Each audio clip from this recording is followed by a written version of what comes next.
This is the Defenders podcast on TV Podcast Industries, and we're talking about Loki, Season 2, Episode 1, Ouroboros. If we don't protect it, what on earth are you suggesting? Protect? Is that what you think we've been doing? With all due respect, ma'am, we haven't been protecting. We've been destroying. There are people with lives on those branches, and we have committed atrocities every time we prune one. Yes. Take caution in your tone. Call it whatever you want, but we have to take a moment to understand We don't what is have happening. a moment. You've made your position clear. So we don't have time for protocol now? And you've made your position clear, Hunter.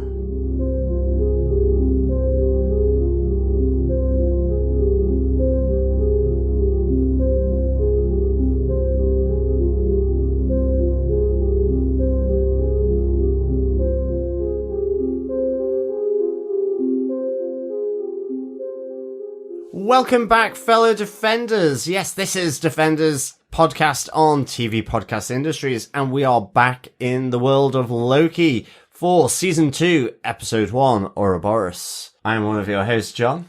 I'm one of your other hosts, Derek. Yes, 2 years since last time we were talking about Loki Season 1. Yeah, I know. Yeah. And I'm one of the few of the current crop of Marvel TV shows to get a Season 2. Yes, it is. Yes, it is. I think the only other one is What If right now. Yeah, isn't absolutely. It? Yeah. Loads of other shows that could have potentially had a Season 2. There's lots of shows like Moon Knight could have had a Season 2. Absolutely. Miss Marvel could have had a Season 2, although certainly she may still get a Season 2 since she's coming up in the Marvels, coming out in November. So that may follow on as Season 2 of Miss Marvel. But yeah, Loki being the first one. One big change since Season 1 of Loki is that Kate Herron, who was one of the lead showrunners and lead executive for the show, is no longer on the show. Michael Waldron has taken over showrunner duties for this one. He was a lead writer on Loki Season 1, and he wrote Doctor Strange, The Multiverse of Madness, of course. So he's taking over duties here. Apparently, Kate said after the first season, she'd worked on the show for about 3 years to get that season out there, and she just said she felt she'd given everything she could. It was time for somebody else to take over. Yeah, well, that's fair enough. Yeah. It must be exhausting. So, sure. And I think Michael Waldron is certainly one of the key players in this current phase. So, yeah, good stuff. Yeah. But, fellow Defenders, welcome back. Last time we were doing the Defenders podcast, it was for Secret Invasion. Mm-hmm. And, of course, we still do have the pub quiz results to provide you with. We're going to wrap it up together with the Wheel of Time pub quiz, the Gen V pub quiz, and also the Ahsoka pub quiz as well. So there'll be 4 quizzes that will be giving results and also wrapping up those 4 shows. So apologies, fellow Defenders, for the delay in doing that. We have just been absolutely run off our feet with podcasts, which is a good thing. Yeah, it is a good thing. And also, we've been away. If you've been listening on to the podcast, we went away for a weekend to go and see recently a concert, Manchester Orchestra in Manchester, which was absolutely great. Really enjoyed that. Yeah. But now we're back. Loki released on Friday this weekend. We were lucky enough to see it a couple of weeks ago, but didn't get a podcast recorded because we didn't have time to record it. And you may also notice there's only 2 of us here. Chris can't join us for this podcast. He's only able to join us for a few podcasts a week, but he will be joining us later on in this season of Loki, just like he'll be joining us for Gen V when we start to get down to just 2 podcasts a week. Yes, but if you are new to the podcast, fellow Defenders, please pop on over to our website at tvpodcastindustries.com, where you can subscribe to any mischievous or godlike podcast player of your choice. You can also send in your thoughts, theories, observations, critiques of all things around Loki Season 2.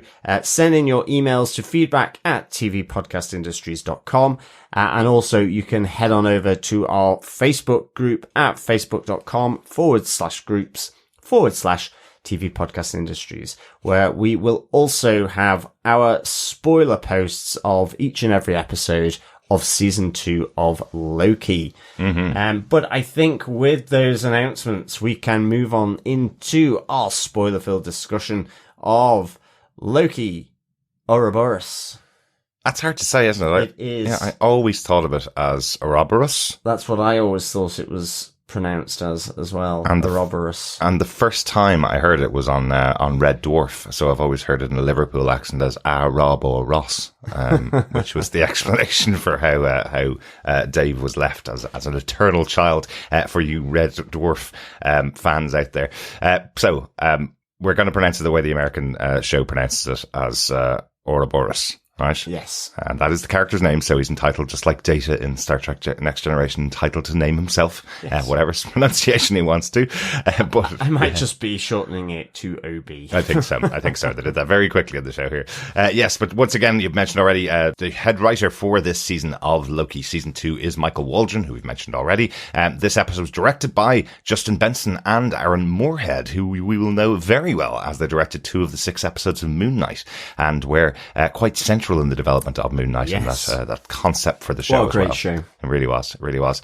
This episode was written by Eric Martin, who wrote episode 4 of season 1 and co-wrote the season 1 finale. So really interesting that he's back here for the first episode of the second season, taking loads of springboards off that first season. Yeah, excellent stuff. Yeah. So John, do you want to tell us what they gave us with your synopsis for Loki 201, Ouroboros?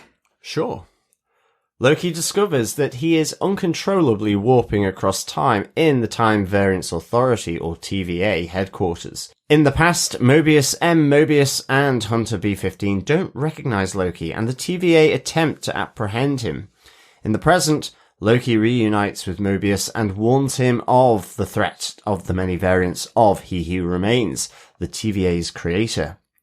Still warping between different times, Loki and Mobius go to meet the TVA technician Ouroboros, or OB, who deduces that Loki is time-slipping, a phenomenon possibly caused by the instability of the timeline branches caused by the death of He Who Remains. To stop Loki's time-slipping, OB instructs Mobius to approach the temporal loom with the temporal aura extractor device to extract Loki from the time stream as Loki prunes himself. The endeavour is filled with risk, as Mobius realises that his skin could be flayed from his body, while Loki could be turned into spaghetti and lost to time. Loki time-slips to the future, where he briefly encounters Sylvie, before he is pruned by someone at the last possible second. In addition, Loki discovers that the temporal loom will go critical in the future. Mobius successfully pulls Loki from the time stream, and the two of them set out to find Sylvie, just as many TVA hunters are ordered by General Dox to search for her. In a mid-credit scene, Sylvie enters a branch timeline in Broxton, Oklahoma in 1982, and visits a McDonald's restaurant where she wants to try everything, including the new Chicken McNuggets.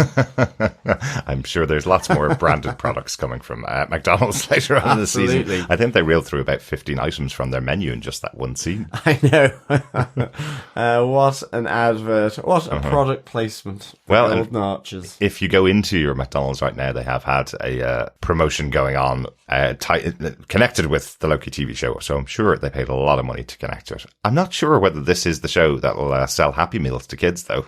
Yeah, I'm not entirely sure either. And not too much time slipping going on in McDonald's. Maybe a bit of bowel slipping after some of that food. But yeah, for sure. We are not sponsored by McDonald's, clearly. Obviously, yes.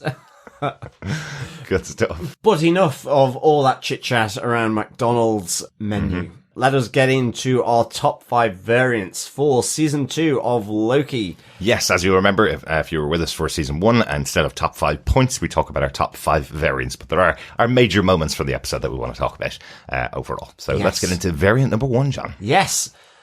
The past. Yes. No one remembers Loki. Yes, he's kind of like a fugitive again, like we saw in season 1, with Mobius and Hunter B-15 certainly don't recognize him, don't know who he is, and so are chasing him around the TVA. Yeah, this was the big cliffhanger, I suppose, at the end of season 1, when we found out we were going to be getting a season 2. We saw this moment where Mobius is staring at the person that he's spent all this time with throughout season 1 and doesn't even recognize him. So he's being chased through the streets of the TVA, or at least through the office corridors of the TVA. Did the TVA look a bit bigger to you, a bit more vast this time? There's definitely a lot more going on in the background with the flying mail trucks all going everywhere.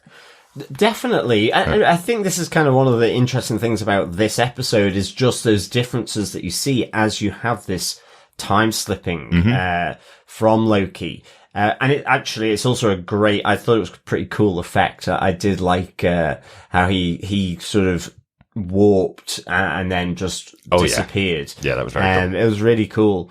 But you see a lot of sort of the present TVA. Those views are covered up.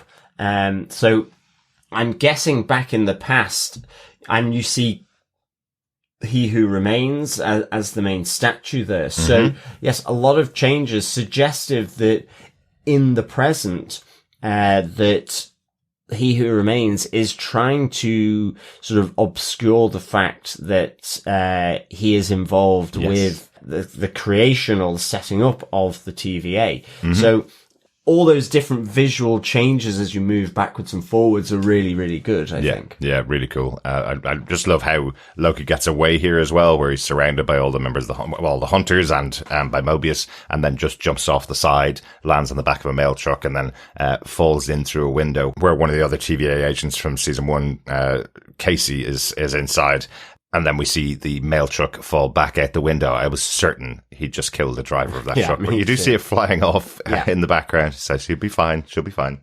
No truck driver harmed in the making of this episode for sure. Exactly. But yeah, Casey also doesn't recognize Loki here. So kind of fish out of water here in the past, as this is a new phenomenon as he sort of warps in front of them as well, and jumps back into the present. Something is going on for the people in the past, but Loki is going backwards and forwards. And I really enjoyed how this was done, and certainly as the main thrust of the episode was moving forward in the present, and Loki just jumped to that room in the past, or indeed in the future later on in the episode. But in particular, I like that moment where he is in the judge's council meeting room, where he has all the faces of He Who Remains coming out of the back, whereas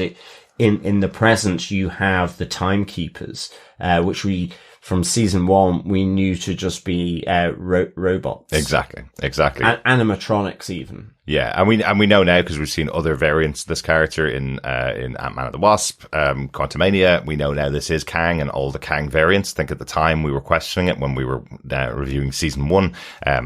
We had heard of the casting of Kang, but then when Jonathan Majors came out as He Who Remains and never mentioned the name Kang at all, we were going, who's this guy?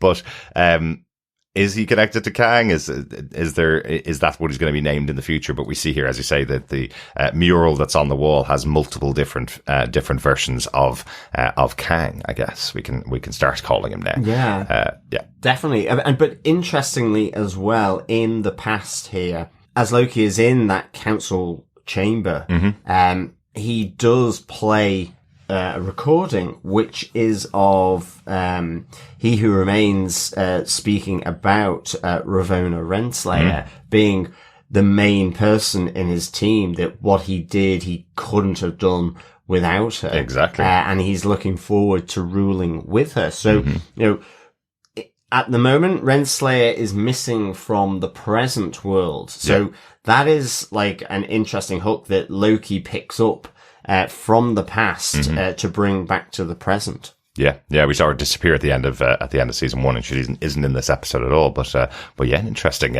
little moment there for Loki, that he has now seen the connection between those two.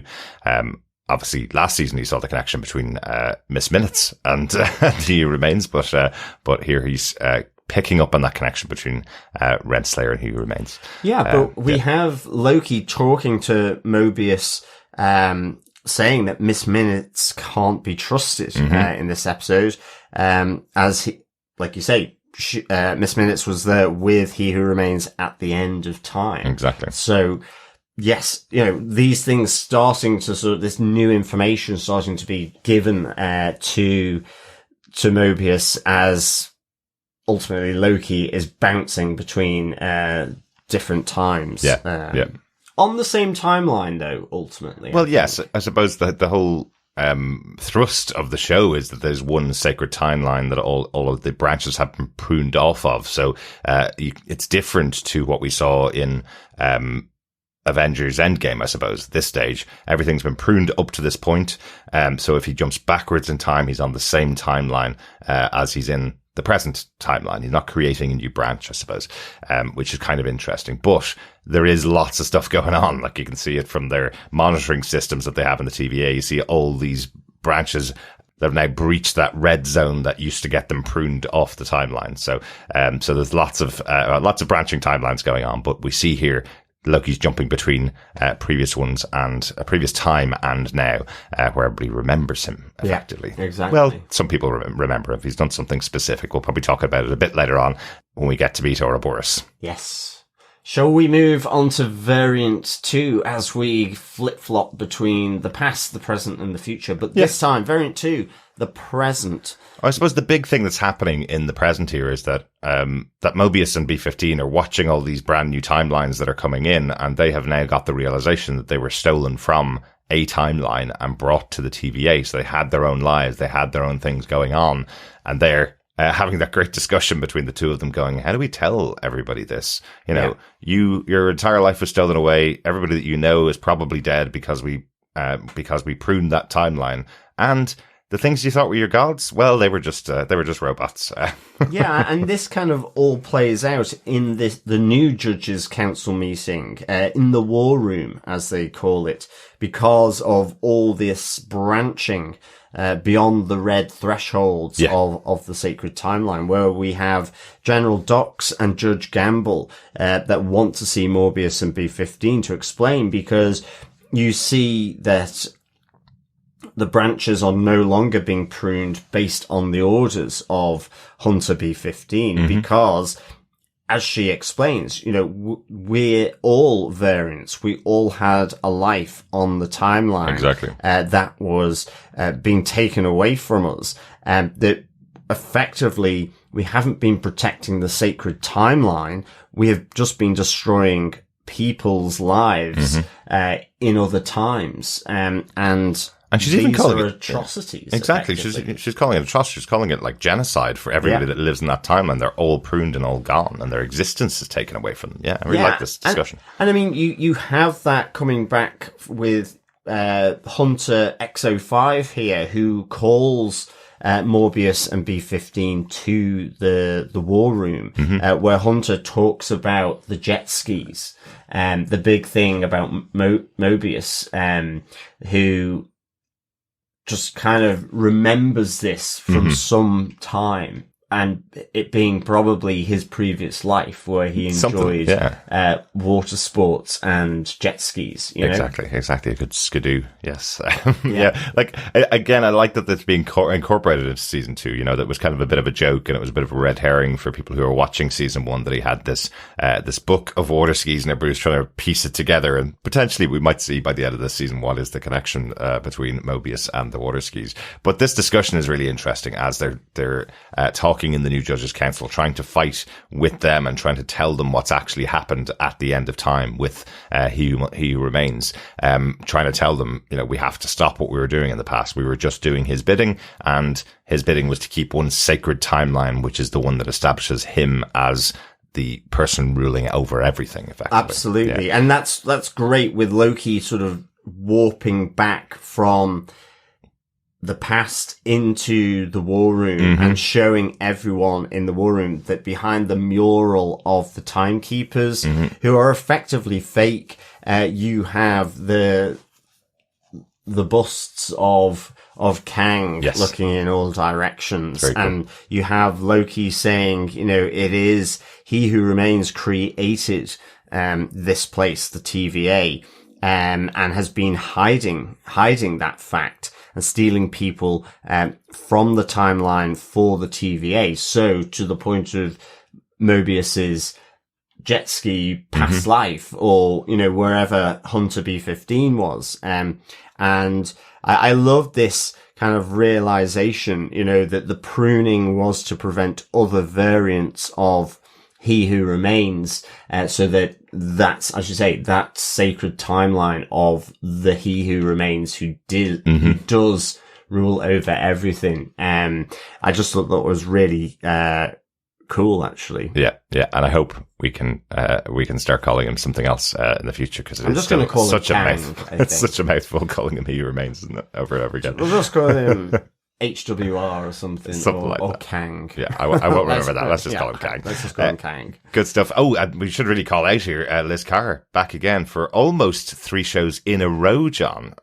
Liz Carr in Witcher season 3 this year, which we covered back in the summertime, then on to Good Omens as an angel there. And here we have her again back in the role of Judge Gamble. Yeah. I think she was in season 1 as well, but it's kind of cool just to have her on 3 different shows over It's great. the course of the last couple of months. Love it. Yeah, absolutely. Love this. She's beginning to become a mainstay of TV podcast industries as well. But the other big thing that comes out here, General Docs doesn't seem to be taking it lying down that everything that's happening is against what they used to do, and sends X5, this other hunter that we're seeing here, sends him back and lots of other hunters to go and find Sylvie, because she believes Sylvie's caused all of this. Yeah. She's the one that's caused this whole issue by killing He Who Remains in the future, effectively. So that's, we kind of see a little bit of that in the discussion between the two of them, between General Docs and X5, but towards the end of the episode, we see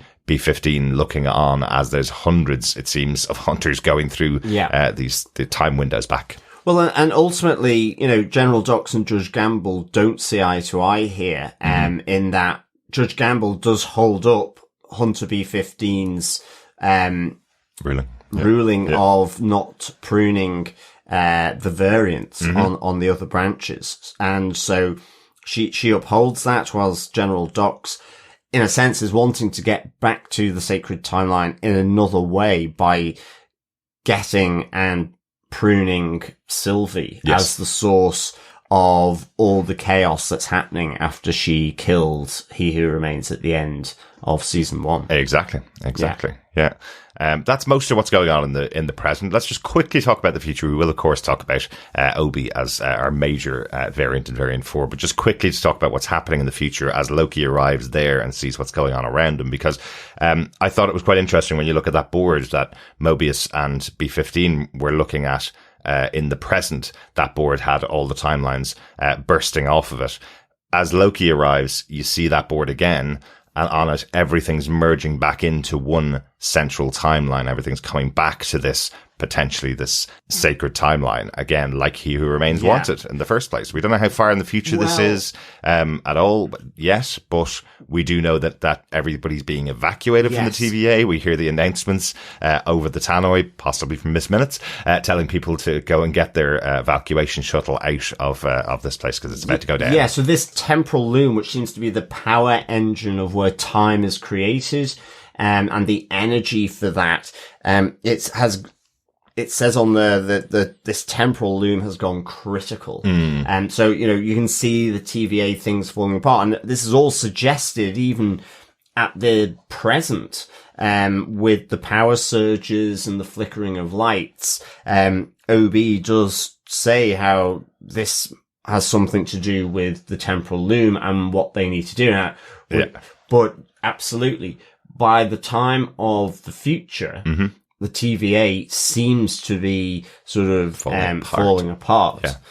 We also have Loki moving back to the future, so to speak, from the present in order then to enact Obi's plan. So I think that brings us to our variant 4. Cracking through these variants. I guess even though there's a lot of technobabble in this episode, like Star Trek speak almost at times, it's reasonably straightforward. It is. There's a lot going on, and they have to go back through, I guess, new versions of descriptions of those timelines and variants and that kind of stuff. But reasonably straightforward. We have to save Loki here from slipping through time. Is the big and it's thing. kind of a heavy information dump. Oh yeah. Not only because for the audience and from linking it to season 1, but even because you're moving between the past, the present, and the future. It's that so that Mobius and Hunter B-15 also catch up on the events at the end of time. Exactly. Which they weren't there for. So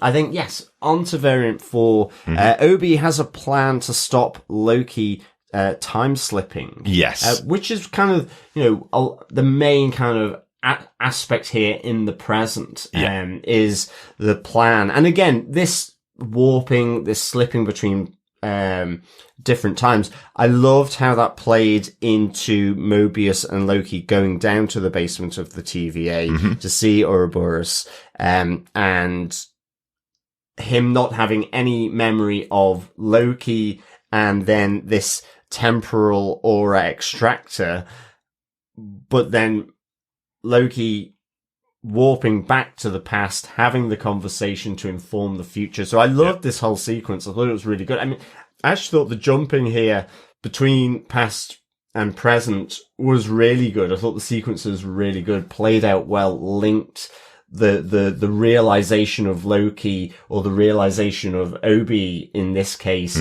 with then what was happening in the present. So I thought it was really well done. I liked how this played out. Oh, absolutely. And so well played by Ke Kwan. Yeah, absolutely. Here, most recently, everybody knows now, I'm sure, that he was involved in Everything Everywhere All at Once.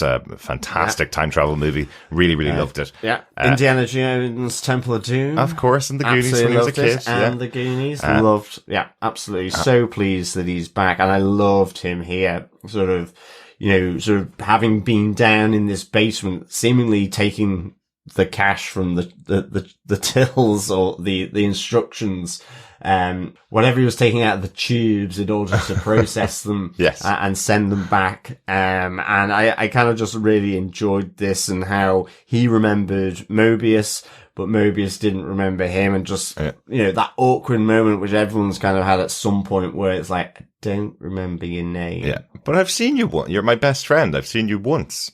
How long ago was that? Thousands of years ago. Yeah, exactly. Maybe. He says maybe 400 years. It's like, oh my goodness. It was really good. I loved it. I thought he brought a great sense of, just lightness and humor to it. But he's also the technician of this piece. Absolutely. But he just brings so much joy to it. So much fun to this, whole proceeding. Like, he's such an excitable character, and, I don't want to paint someone with something from their career for 30 years ago, and that's the only thing that sparks in your mind. But you absolutely see the joy of his characters from Goonies, and his character from Temple of Doom still there in the background. You can still feel it's the same person. He's got such a great presence, and I think it's really well needed in this episode, which is, as you said earlier on, just a lot of exposition going on. A lot of people talking in rooms and running from one room to another room while they're getting across everything that's going on. But then to take a pause with this character of Obi as he tries to parse out what's going on. He looks like he is the only engineer working for the TVA. He basically says he works all day, all night, as part of the team underground, and nobody above ground seems to recognize who he is and what he does. But they may think there's a whole team of engineers down there keeping the TVA afloat. It seems like it might just be Obi. It looks like it, and he knows all the key areas of the TVA. I really just enjoyed this. As I say, the sequencing backwards and forwards, as Loki talks to him in the past, and he remembers what he's saying to him in the present when he's talking to Mobius and Loki. I think that's really interesting as well. So, all of a sudden he just pulls out the temporal aura extractor, because Loki had that conversation. Well, if it is possible, theoretically, because Obi doesn't believe that you can time slip in the TVA, but if it is theoretically possible, how would you kind of rectify it? So there is this temporal aura extractor built that would be used to pull Loki out of the time stream in the temporal loom, to effectively to prune himself from all the different timelines and bring him back into this kind of present as we've been describing it. So does this mean, given last season we got loads and loads of Loki variants, some really cool ones. We got Alligator Loki, of course, and Kid Loki, and we had Richard E. Grant as classic Loki as well, of course, but do you think this means, as Loki's being pruned and then this device is being used to pull him from the timeline into one location, does that mean we're not going to get any more variants of Loki in this season? I'm guessing that it's going to be reduced for sure. I think it's just going to be focusing on this Loki, the one that we know. And Sylvie, who is also Loki. And Sylvie as well, yeah. So Sylvie will be the only variant. I think also as well, part of that was trying to also describe the timelines and the branching and all that. But again, we're getting more of that around the time loom, which is, as I say, is like the hub for the creation of time, and is in trouble here. What we do find out from Obi on the time loom is that it is Miss Minute who looks after it ultimately, and Obi just does and runs diagnostics sort of every 1,000 years or so. Yes. So again, Miss Minutes can't be trusted. We see there are these power surges. It looks like the temporal loom is in trouble. So, whether again it's another part of the nefarious plans of He Who Remains, and so on.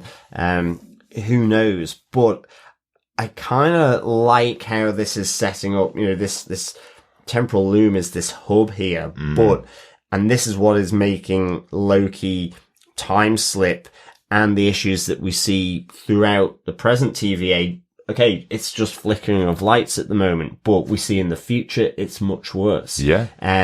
The other side of it is it needs Mobius to go out through the doors, and there is a high risk of spaghettification. Yes. Once you've gone through kind of the big blast doors, and he has to wear this great suit. I mean, it does feel like something out of Jules Verne and sort of, 2001 maybe, yeah. Well, I'm thinking more going underwater in the old kind of swimsuits, I guess, or whatever they were called, The Iron Lung, I guess. The Iron Lung, yeah. It feels like that, but the time will effectively age this suit as you're in there. Yeah. And so it will strip it back and it will age it until it hits your skin, and then it will just be like your skin peeling off. Yes. Which Mobius is a little hesitant to do this. And of course, it all becomes very last minute. We have OB having to close the blast doors. Mobius unlikely to get back through them in time because he's sort of trying to give Loki every moment of time to prune himself after warping away. But it is very last minute, and by who, I don't know. Yes. I don't know who prunes Loki in the future. Yeah. Someone off screen, effectively. Unless it was Sylvie, because he does see Sylvie, and unless she kind of did a jab through the partly open door. Maybe. Yeah, she was directly in front of him and said, oh, there you are, to him as he arrived. So maybe it is Sylvie saying, oh, there you are. She was trying to find him. Maybe. But then it looked like it was coming from behind, but you don't see who pruned him. Yeah.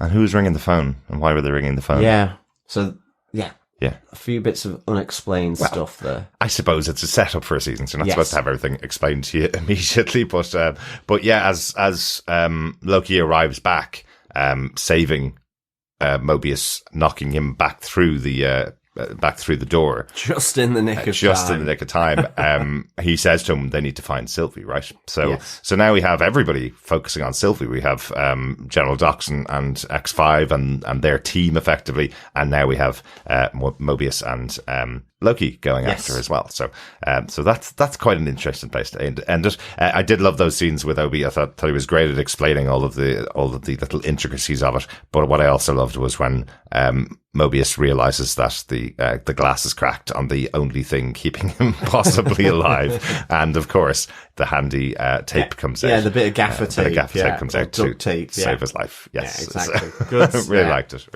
Really did. Yeah. I think with the fact that everyone in the present day TVA is looking to find Sylvie, I think we should go on to our variant 5, which is Sylvie. Before we say that, there is a post-credit scene in this episode, fellow Defenders, in case you didn't see it, and that's what we're about to talk about now. So if you didn't see it, pop back into the episode, go on to the post-credit scene, because it is kind of important what's happening in the scene. I guess so. Yeah. I think so. Right. I mean, well, I guess we've entitled Variant 5, Sylvie is brought back to you by McDonald's. Yes. So it's effectively we see her arriving at Broxton, Oklahoma through a portal in 1982, where there is a period McDonald's there, and her arriving into that and asking the guy behind the counter, what do I do? How do I do this? Yes. And he's like, well, what do you want? Maybe you could try some of our new chicken McNuggets. He mentions fillet of fish, and she's quarter pounder with or without cheese, maybe a Big Mac. Yeah, the whole list is given over here, and she's kind of, he fades out and blurs out within the frame, and she's like, I want to try everything. Yes, but there's some important things going on in the background for Sylvie here. Yeah. Remember, Sylvie was taken from her own time when she was only a child and never got to experience any of this stuff. So what she actually asks for when she goes to the counter is make sure it's not rat or something like that. Make sure I don't have to eat something with a face. Yeah. McDonald's, you're definitely not going to be seeing any animals in the food that they've that they've. Not that they don't make food with that isn't from animals, but it won't look like an animal, certainly. Not to criticize McDonald's too much, but also as she looks around the room, she sees some young lovers together. Yeah. She sees a group of teenagers together who are all chatting away and having a good time in the 1980s in the US. Sylvie's never experienced any of this, so her line about I want to try everything is not I want to try the whole menu of McDonald's. I was being facetious. She wants to try life. Yes, exactly. Choose life. That's a different property. It is a different property. But I'm absolutely certain McDonald's will be using Sylvie wants to try everything on our menu in future advertising. And we will definitely be seeing the Golden Arches back in next week's episode. Yes. Without a doubt. And maybe Sylvie will be sort of, what was the famous documentary where the guy just lived on McDonald's? Quarter pounders or something like that, or Big Macs, and gradually he went grey and like sunken eyes and sort of almost bordering sort of pre-type 1 diabetic. Yes, Super Size Me. That was it, yeah. So where he ate it just hopefully she doesn't turn out like that. Yeah. Well, she has to experience other stuff as well as McDonald's, so hopefully. But yeah, so I thought this was actually, when I watched it the second time, I thought it was a better tag scene than originally. Yes. What I thought it was just an ad for McDonald's. Whereas it does tie in quite well with Sylvie's story. Definitely. Yeah. Excellent stuff. Well, fellow defenders, I think that wraps up our variants for episode 1, Ouroboros. So, Derek, any notes for the episode? Only note I have, because as I said, there does seem to be a lot going on in the episode. I think we talked about most of it, but the only note I have, Broxton, Oklahoma, the location of that McDonald's that Sylvie heads to at the end of the episode. I think that is where New Asgard is located in the comic books, where Thor brings Asgard to. So since Sylvie is a variant of Loki and also an Asgardian, it's just interesting that she landed there. Yeah, good stuff. And I say interesting. I know the writers knew that's what they were doing. They wouldn't have picked it otherwise. But I like that. That's a connection there to New Asgard from the comic books, not from the MCU. But of course, that's a very different place. Yeah. How about yourself, John? The only couple of notes from me is I just kind of like the shorthand that they did for showing you that Loki had gone to the past with the crack in the mosaic on the floor, with showing the shield of the TVA and that having a crack in it when Loki came back and was suddenly recognized. So I kind of just like that little shorthand. I thought it was nicely done. And I have to say, the whole stuff inside the temporal loom I thought visually looked amazing. It was really cool. I thought it was really cool. I thought seeing the degradation of Mobius's suit was really, really good. And just all that visual I thought was really nicely done, to be honest. Yeah. So, yeah. And also, the only other note is apologies for, I don't know how many times I've probably called Mobius Morbius, but, Because throughout my notes, I've called him Morbius, and I know it's Mobius. Yes, Mobius M. Mobius. And I've probably done it as well. I think we probably did that throughout the first season too. Yeah. Well, I'm sure we'll continue to do it. But yes, might as well get the apology out up front. Definitely. Was there a moment here with Obi where he gives the manual of the TVA to Loki as well? And is saying there's some really complex concepts in there, but everybody has one of these books on their desk. Yeah, it's kind of like the orange training manual. Yeah, and it's like something that, is a reference book that Obi has written himself of all the things that he knows, but nobody reads it. They just go straight to the man, straight to the source and get him to fix their problems.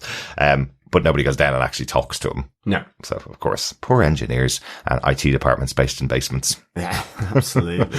Good stuff. Excellent stuff. Derek, do you defend Loki Season 2, Episode 1, Ouroboros? I do. It's a good start to the new season. It's kind of a middling episode because you got to set up so much. And in this show, Loki Season 1 was massively complex. We went through multiple timelines, multiple different time periods, from the start of time to the end of time almost. It felt like a Doctor Who series in 6 episodes last season. So setting all that back up after 2 full years as well. And we've seen Ant-Man and the Wasp: Quantumania. We've seen Multiverse of Madness. We've seen all these big concepts in the MCU as well. So kind of coming back into it and having to have all that laid out again does mean that the episode had a lot to bear in it. So I'm hoping that there'll be a bit more momentum in it next week. I did like that we have more regular characters from last season back, characters like Casey, who didn't have a huge part in last season, seeing them back here having a bit more of a role. So we have a bit more of a team around us in the TVA, not just Mobius, a bit of B-15 and Loki like we had last season, and obviously Ramona Renslayer, who's now gone. But it'll be good to have an actual full cast, an ensemble cast a bit more in this season. I felt like we got a little bit of that in the first episode, so hopefully that continues in the rest of the season. How about yourself, John? What's your final thoughts on Loki Season 2, Episode 1? Do you defend it? Yeah, I do defend this episode. I'd give this 4 regularity prunes out of 5. I just kind of really like this quite simple premise of going backwards and forwards through time in order to move this fairly simple story of catching Mobius up and trying to stop Loki from time slipping and jumping, and just kind of settle him down, I guess, in the timeline. I love the introduction of Obi, really good. I can't wait to see more of this character throughout the show. These little nuggets around, Miss Minutes can't be trusted, and hearing the recording of He Who Remains, speaking to, Ravonna Renslayer as, effectively almost like his right hand, general and wanting to rule with her. So I really like those. I want to see how they play out. And that mid-credit scene, seeing Sylvie in Broxton, see where that goes, but also seeing her in the future as the TVA seemingly is disintegrating, and who pruned Loki. Yeah. Maybe potentially Obi, because I feel it has to be someone who knew that needed to be done. Well, ultimately. Yeah, but, or Mobius or Loki, exactly. All the people that were in that room, So I really, really enjoyed this, for sure. Yeah, and like you say, I like some of the other characters here, maybe getting a bit more of a part. Certainly, I think for me, Hunter X05 was... I don't recall that character massively from season 1, but also General Dox and Judge Gamble as well. So good to see them. So 4 regularity prunes out of 5 for me. Excellent. Looking forward to the second episode.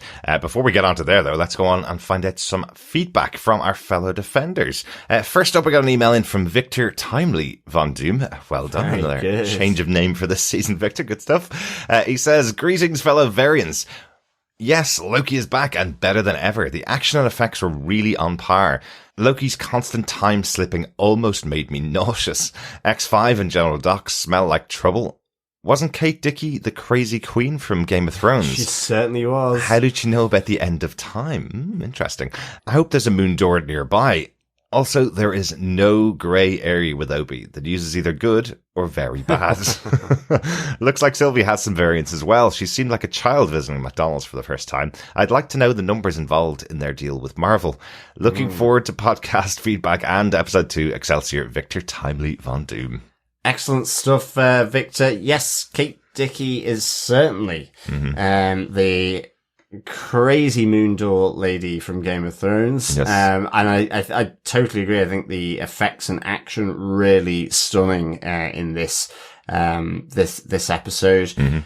It'd be useful to know what the numbers are with this deal. Yeah, I mean, this seems to be the most on the nose product placement as of yet. Without a doubt. You know, so... And there were so many opportunities last season where we had them visiting supermarkets or taking... I think there was even in the first episode, there was like a bar that was taken from the future and brought back in time that you could tell, you know, that they were out of time. So you'd use a Snickers or something like that to have some kind of deal. But yeah, here the McDonald's placement seems quite significant. Definitely. Thanks so much, Victor Von Doom, for the feedback. Always great to get your thoughts as well. We also got an email through from Coffee and Vodka who says, a greeting fellow time-slipping defenders. This has been one of the strangest binge sessions ever. From a sexual predator's blown up genitals to a big flaming dragon to lard-fried McDonald's French fries. Time-slipping, I get.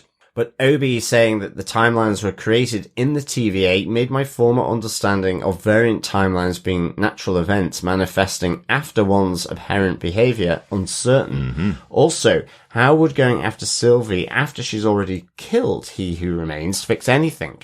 I'm sure this will be explained, but in the meantime we've got Loki, B-15 and Mobius back together again. This time with Kehu Kwan's OB joining their ranks. Good times. Also, it had a very Matrixy feel to it. Looking forward to the next episode, and of course, enjoy your time off. 4 missing Miss Minutes, temporarily elastic Lokis, and unchanged Kangs out of 5. Peace and take care, Coffee and Vodka. Thanks so much, Coffee and Vodka. Yeah, absolutely. I think here the the difference in explanations between the timelines and all that is noticeable. And I think, at least for the time being, I'm reading it as that He Who Remains has been hiding a lot from these employers at the TVA. Not just his identity and their previous lives, but presumably an awful lot more. And I think that is opening up through Obi with the time loom and all these other more sort of, in the engine room of time itself. So it'd be interesting to see how that sort of gets explained through this series for sure. And like yourself, having all these characters back together again, along with Obi joining them is really, really good. Yeah, absolutely. I liked your comment there, Coffee Vodka, about the binge session. So last Friday, when the Loki episode 1 came out, at exactly the same time, the final episode of Wheel of Time season 2 came out, and the 4th episode of Gen V all released at the same time. It's like back in the day when NBC used to do their must-see TV Thursday nights, because it's out at that time in the evening, like when Friends and Eeyore and stuff like that was all back to back. So while we may be getting lots of streaming services, when you can watch anything whenever you want to watch it, they release it all of the time that they want you to watch it, which is Thursday, 8 p.m. Absolutely. Good stuff. Thanks, Coffee and Vodka. Yeah, thanks, Coffee and Vodka. Let's pop on over to Facebook. First up, Heather Wallace says, I'm here for the ride, but I have no idea what's happening or how tree branches and multiverses fit together. Is there one sacred timeline that runs through all the multiverses? I don't see how a time variation would ever lead to a universe where there is an alligator Loki. I'm going to count the number of hair tosses Loki has each episode. There were at least 3 in this episode. I noticed that the first time watching through this episode as well. Just seeing Tom Hiddleston on the ground throwing his hair back, his beautiful luscious locks. Let's just be honest. The director was having a lot of fun with that, greasing up those locks and making them look absolutely perfect every time he threw his hair back. I suspect there'll be more later on this season. It's definite Tom Hiddleston Loki move, isn't it? Yeah, definitely. Yeah, good stuff, Heather. Yeah, I mean, it'd be interesting to know how a Loki alligator would form. I guess I'm just going with its infinite timeline. So some weird and crazy event happened at some point, possibly at a Mardi Gras in New Orleans. One moment. Who knows? Well, it's a multiverse of possibilities. So everything is possible in the multiverse. And then there's timelines that branch off each of those multiverse of possibilities. So, exactly. It's a lot. It is, but I suppose last season, all of those Loki variants being pulled together. Some are variants of our Loki who all look the same and have just made different decisions.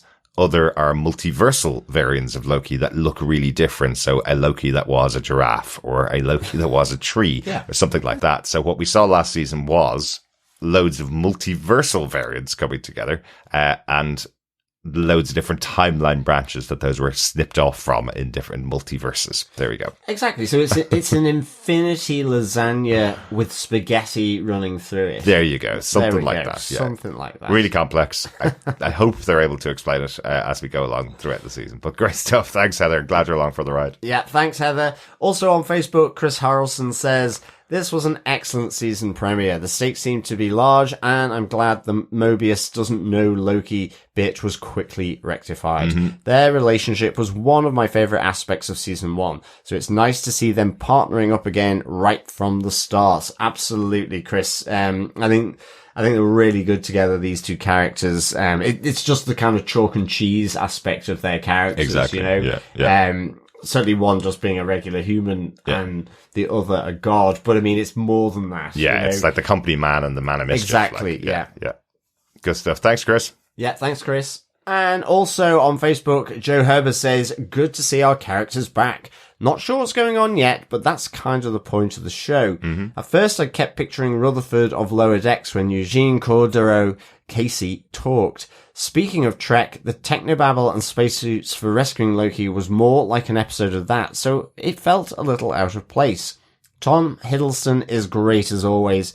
I don't recall why he's wearing that harness, but it only accentuates his unusual physical presence. He and Owen Wilson are fun as usual. Maybe we'll learn more in the future, but what was ringing the phone? Maybe it was just to draw him in a direction, and who pruned Loki? How old is OB? Doesn't seem like he's human. He doesn't sleep, so what is he? He built the time loom, so did he help found the TVA? Interesting stuff, Joe. Thanks so much for that. Yes, who pruned Loki? I think be interesting to know. I think definitely someone from behind. So I know I was saying Sylvie, but I don't think it's that. But I do wonder whether it is someone who knows that he should be pruned in that moment. So it could be Mobius or OB in the future. Or Loki. Or Loki. Yeah. Himself. How old is OB? That's another one. That hadn't really crossed my mind at all. You just kind of assume this sort of eternal life going on a bit with some of these characters. But I wonder if, in the same way that the Timekeepers weren't real, possibly some members of the TVA aren't real, but I don't know. So I think it's more about him playing with time, and maybe we'll get to see or hear more about that. Yeah, and remember the conversation between Obi and Mobius in this episode in Loki, where Obi says that it was 300 years ago that he saw Mobius, Mobius said that in season 1, that he doesn't know how time works in the TVA, so he doesn't really know how old he is or how long he's been there. Does anybody have a room that they go to? I don't even remember that from season 1. I know Ravonna Renslayer, we saw her office, but I don't remember seeing anybody else go off to sleep either. So maybe Obi's just the first person to mention it, but maybe all of them have been there for thousands of years or hundreds of thousands of years. You just don't know where this is actually taking place. We're calling it the present because that's where our characters are taking off from last season, but it could be 100,000 years in the future, or it's just time doesn't work that way in the TVA. So while there are questions over Obi as to whether he's human or not because of the things he says here, I think he's probably quite similar to everybody else there. No, I think so. Yeah, absolutely. I was just positing potential for robotics or animatronics, a bit like the Timekeepers. Yeah, maybe. But maybe he was someone that helped found the TVA alongside He Who Remains. Yes, and thank you so much, Joe, for pointing out Eugene Cordero as who plays Casey. Is also Rutherford in Star Trek Lower Decks. I hadn't spotted it, and then I certainly spotted it after seeing your feedback. So good stuff, because I really like Rutherford. Absolutely. Again, he's my nerd, along with Boimler. They're great cast of that show. Really good. Thanks so much, Joe, and thanks everybody else for your feedback. We will be back with our discussion about Loki Season 2, Episode 2 next week. We will be a little bit late next week because we're going to the UK to watch some American football in London. So we will be back on Tuesday of next week talking about Loki Season 2, Episode 2. Yes. So if you want to send in any of your thoughts, you can email us to feedback@tvpodcastindustries.com or pop on over to our group at facebook.com/groups/tvpodcastindustries. You can pop your thoughts on the spoiler post, which I will put up, even though we're going to be away next weekend. You can pop up your thoughts on there and we'll discuss them on the podcast when it comes out next week. Thanks so much for joining us. There are loads of other shows that we're covering. We've just finished off our coverage of Star Wars Ahsoka this week. We're covering Gen V each week as well, which is the very adult spin-off from The Boys. And also we are finishing up our coverage of The Wheel of Time Season 2 this week.